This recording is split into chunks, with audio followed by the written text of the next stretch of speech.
Hello, I'm Mike Burns, Principal Planner at the Houston-Galveston Area Council, and thank you for participating in this second round of public outreach to update the 2045 Regional Transportation Plan, or RTP. This is a follow-up to our visioning outreach events earlier this summer, where we recognized that our region is evolving and the way we commute to work, conduct business, and visit friends and family is all a little different these days than in the past. We asked for your help in forging a new vision for transportation, and now we want to get your feedback on the strategies that prioritize safety, reliability, and livability and connects our communities. Before we start, we have a few items to go over. First, in this video, we do offer the ability to translate or have closed captioning enabled. First, to do this, click on the settings wheel at the bottom of this video. Then click on the subtitles or CC closed caption feature. This will then send you to a auto translation option. Select that, and then you will be prompted to selecting the language that you prefer to see subtitles for during this presentation. Second, as we did in the visioning outreach, we have a survey to help solicit your feedback. Please click on the tab above this video called the Prioritization Survey to participate. This takes about 5 minutes and will help verify if the vision, big ideas, and strategies that we're proposing provide a path to addressing your transportation needs. We start the survey by asking 2 questions about the previous outreach that we did earlier in the summer. One, did you participate in the visioning outreach? And if you did, were you satisfied with the visioning outreach? And then you'll be asked a variety of questions related to vision and strategies that I'm about to present as part of this presentation. So let's get started on this prioritization presentation. First, we'll go over the background and purpose of the RTP and our updating schedule and other events. Then we will discuss our draft vision statement, followed by how we got there using the input we received during the visioning outreach. Lastly, we'll go over the big ideas and specific strategies that will implement the vision over at least the next 20 years, all the time while seeking your input. And we begin with the background and schedule. The RTP does the following. It establishes at least a 20-year outlook for transportation in our region, and we update this every 4 years to align with federal, state, and local vision and goals. We evaluate performance measures and the targets that we set for those performance measures to assess needs and priorities. Recommendations are then included in a physically constrained action plan, and all of this is required to receive federal funding.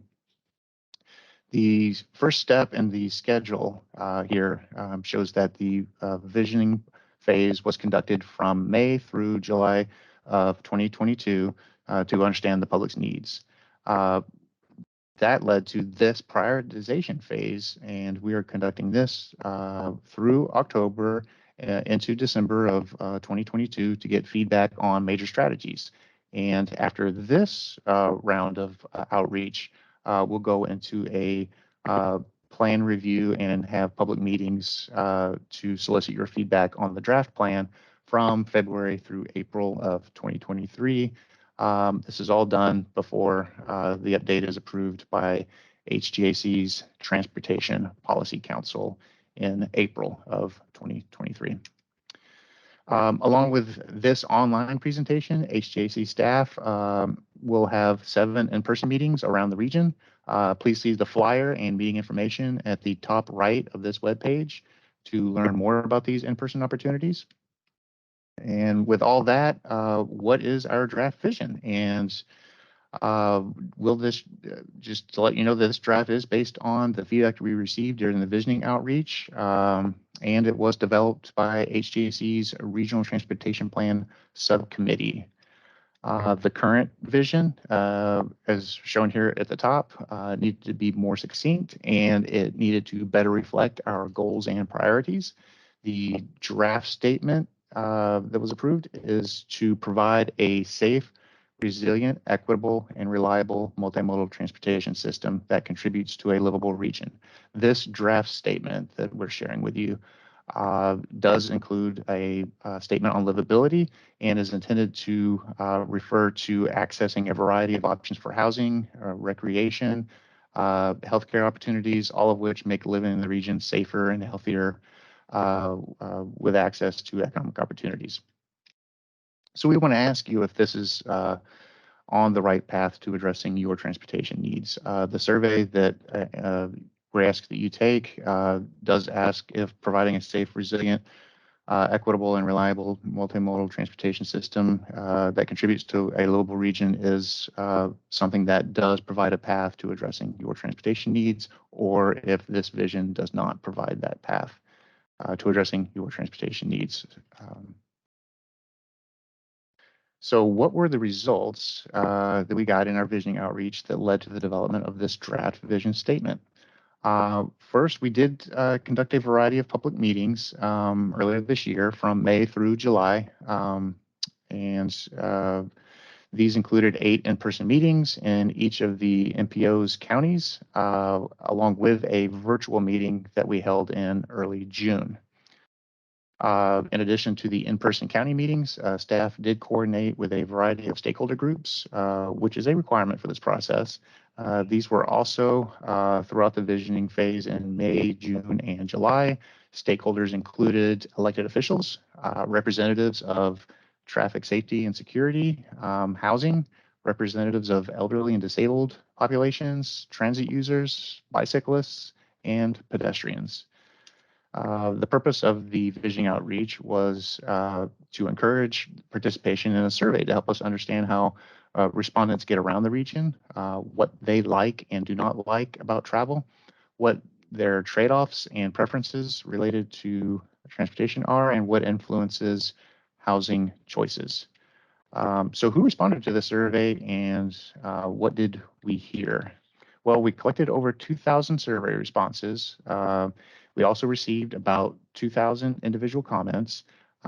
We collected some demographic information to compare with the region as a whole, and we did see that gender, age, and vehicle ownership rates of respondents did mirror those rates as for the region as a whole. We did see that there's some categories that were higher, had higher representation. We had a lot of responses from Galveston County, the white racial category, and households with income over $100,000 per year were higher than the region as a whole. Other categories were a bit lower.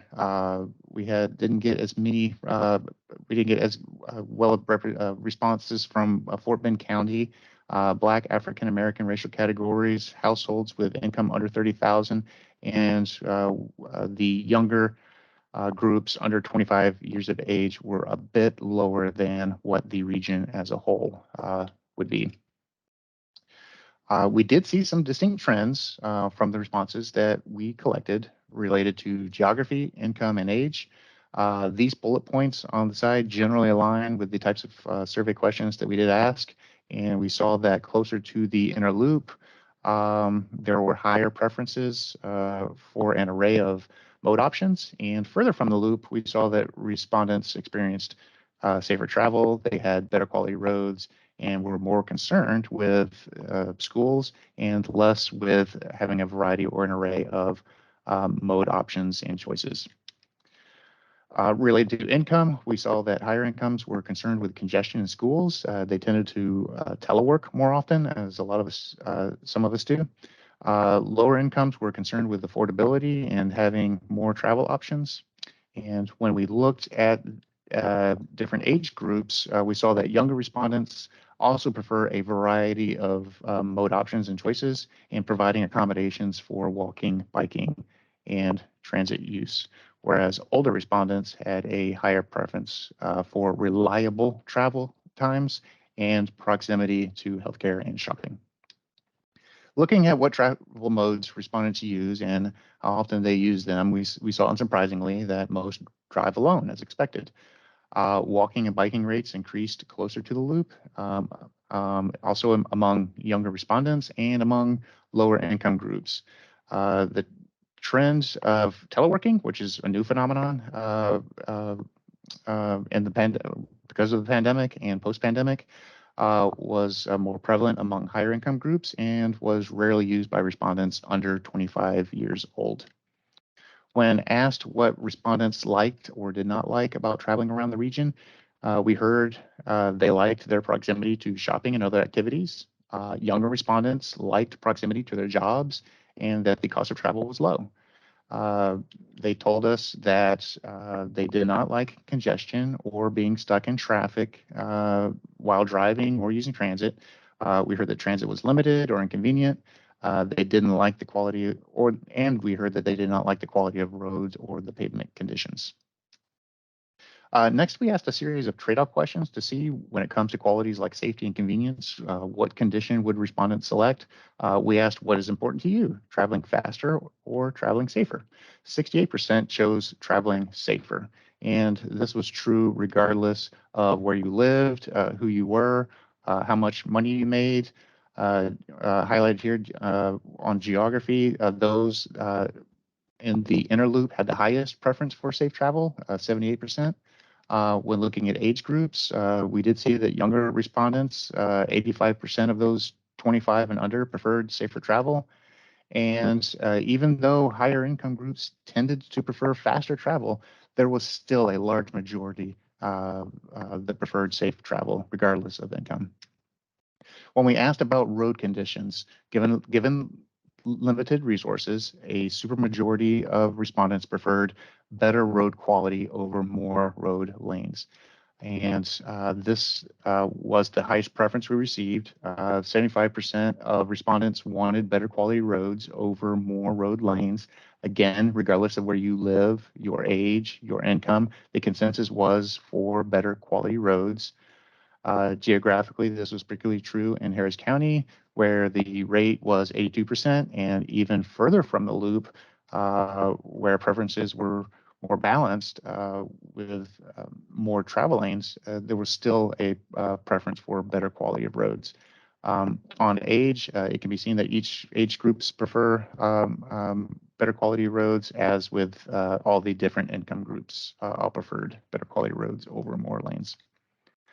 Regarding mobility, we asked respondents which condition they preferred, more space for bikes and pedestrians in transit, or more space for cars. Overall, the response was 62% preferring more space for bikes, pedestrians, and transit. However, this question provided more of a split in the geographic age and income groups. Geographically, inside of Beltway 8, respondents overwhelmingly preferred more space for walking, biking, and using public transportation. Outside of Beltway 8, respondents were more balanced, with an equal number of responses preferring either more space for bikes, pedestrians, and transit, or more space for cars. Similarly, with age, respondents under 44 years old overwhelmingly preferred more space for alternative modes. About an equal number of those 44 years old or over preferred each option or either option. On income, as income increases, the preference for more space for cars increases, and it does become more balanced, an equal number of respondents preferring each option. And when it comes to the question of economy, we asked if respondents preferred better on-time delivery of goods or more travel alternatives to driving alone. And both of these conditions are related to economic performance measures we use to measure the region's transportation system. 62% preferred more travel alternatives or mode options to better on-time delivery of goods. When looking at the geography, age, and income of groups, we again saw categories that were more balanced than others. Geographically, respondents inside Beltway 8 overwhelmingly preferred more mode options, whereas those outside of Beltway 8 had almost an equal number preferring each option. On the age groups, similar to the mobility question, those younger than 44 preferred more mobility options, and about an equal number of those 44 and older preferred better on-time delivery and more mobility options. On income, also similar to the mobility question, as incomes increased, the preference for better on-time delivery of goods increased and became more balanced. Environmental impact related question of, do you prefer a smaller home and a shorter commute, or a larger home, longer commute? This was less balanced than the last two questions. Overall, 69% of respondents preferred smaller home, shorter commute. This is particularly true among Harris County respondents. 79% preferred a smaller home and a shorter commute. Overall, geographically, this is also what can be seen when looking at respondents closer to the inner loop, as an overwhelming number of respondents have this preference. More respondents preferring a larger home and larger commute in rural areas and outside of Beltway 8. Younger respondents overwhelmingly preferred the less impactful option, and as incomes increased, the number of respondents preferring a larger home and a longer commute increased. However, overall, the preference was for the less impactful option. Also related to housing choice, we asked respondents to select 3 concerns they would have when choosing housing. And affordability and proximity to work and shopping were the top concerns. A few other concerns of note that we didn't offer as options, and we categorized under other. We asked what those other concerns might be, and they were safety, crime, and proximity to family. Those were other concerns that folks had. When looking at geographic trends, we saw that those further from the inner loop were more concerned with quality of schools, less concerned with walkability and bikeability. Older respondents were more concerned with proximity to healthcare and services, whereas younger respondents were more concerned with living in a walkable, bikeable community. Lower income respondents were more concerned with affordability, whereas higher incomes were more concerned with quality of schools. Again, overall, the concern was affordability and proximity to what you needed to access, whether it be your job or other services that you needed.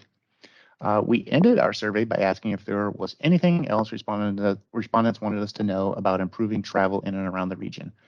We received 1,940 types of comments, most related to commute options and travel options, 18%. The next highest number of comments we received related to conditions of roadways. That could be either the quality of the pavement or construction zones were inconvenient. And then the third most common comment type was related to transit service. And these are all shown here in blue. We did try to compare those with comments we received a few years ago during the last plan update in 2019. As you see here in orange, congestion and safety were the dominant comments then. And we did hear this time that congestion and safety were still major concerns. We also heard that respondents had comments related to mobility options and having more commute choices. And so resorting these based on the responses we received during the last planning cycle in 2019, by sorting it this way, by those dominant comments received, you can see that there are some new types of comments at the bottom related to funding and financial burden for traveling around the region. We heard comments related to resiliency and equity, and we even heard some comments related to transit-oriented development and land use. And these are new areas of concern or interest for this update, and will be likely recurring themes in the future that we did not hear last time. So what did we hear this time? Here's a summary of what we think we heard. Respondents, again, regardless of where you lived, how old you were, and how much money you made, wanted safer travel, not faster travel. Regarding mobility, those inside Beltway 8 want better quality roads that accommodate a variety of travel options, walking, biking, transit.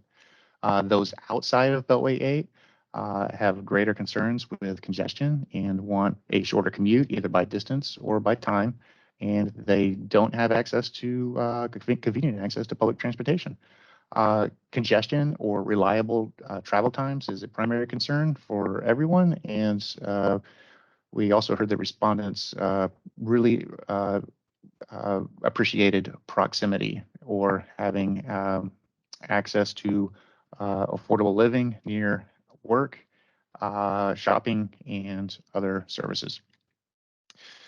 So what are the big ideas that will provide a path to realizing this vision of a safe, resilient, equitable, and reliable multimodal transportation system that contributes to a livable region? Using the visioning feedback and reviewing requirements and guidance for developing a regional transportation plan, HGAC staff is proposing the following strategies for transportation investments in our region. First, a safe system approach will be used to improve safety in the region. Then, regarding reliability, we will prioritize a resilient and dependable transportation system for all users and abilities. And regarding equity, also provide investment types in areas where they are needed. Analytics means that we want to use a data-driven and performance-based approach. And as we heard, aligning transportation investments with housing and land use investments is needed and will contribute to a livable region. Finally, planning process and investing in our region's transportation future needs your participation. So we will continually to strive to create dynamic opportunities to participate in transportation planning in this region. Our challenges for safety are that fatalities and serious injuries are trending in the wrong direction. They occur at intersections and involve pedestrians. Again, we heard overwhelmingly that respondents, regardless of where they lived, how much money they made, or how old they were, preferred traveling safer, not faster. To address this need, the region has started by already adopting a Vision Zero policy, and that policy essentially states that states our support for transportation investments that strive to reduce traffic fatalities in the region to zero by the year 2050.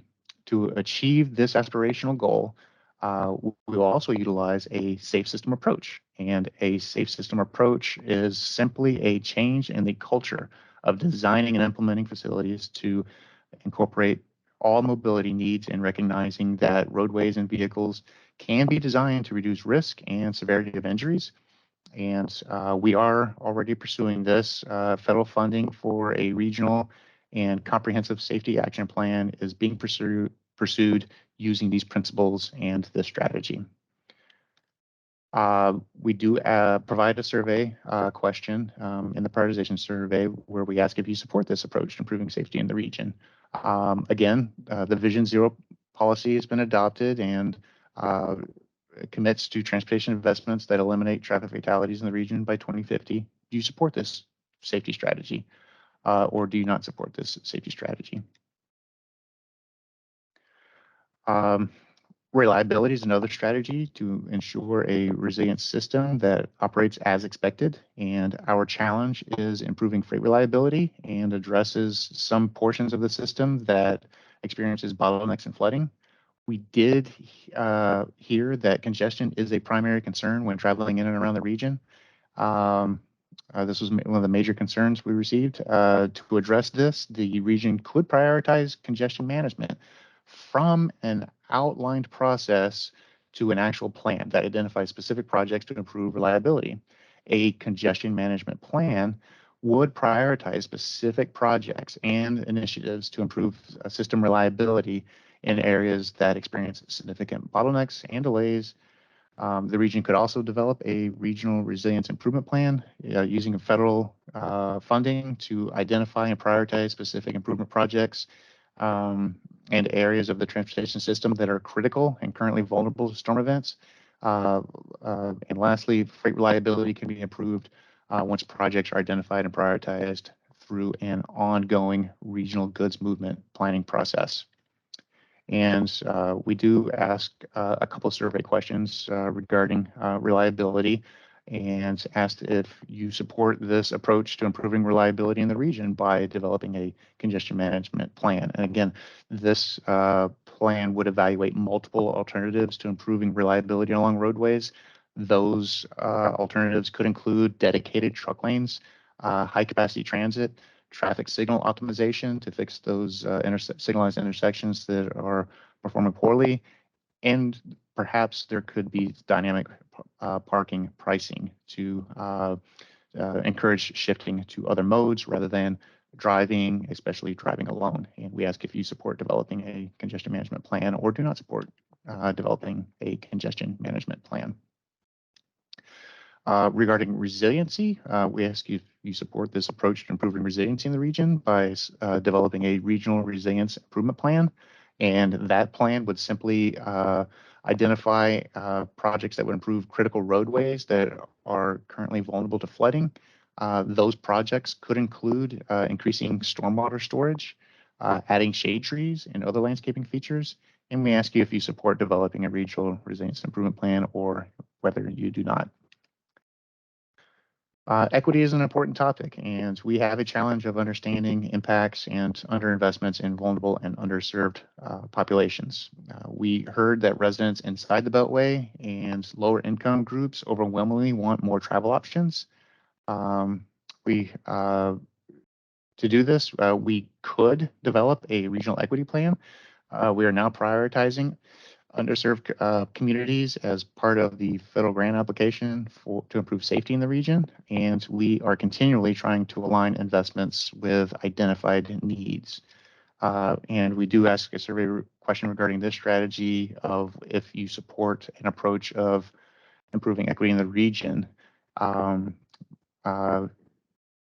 We want to ensure that all people receive comparable benefits from and not disproportionately burdened by the transportation system. We ask if you support a strategy of ensuring equitable transportation investments or do not support a strategy of equitable transportation investments. Next, we have a challenge of understanding conditions of the transportation system, evaluating multiple investment scenarios, and developing new region-specific performance measures. We didn't necessarily ask this question about this specifically, although we did hear that the respondents did have a preference for better road quality. They also had a preference of other mode options for getting around the region. We can do this by using a strategy of performance-based and a data-driven approach to scenario planning and improving how transportation is planned, operated, and experienced.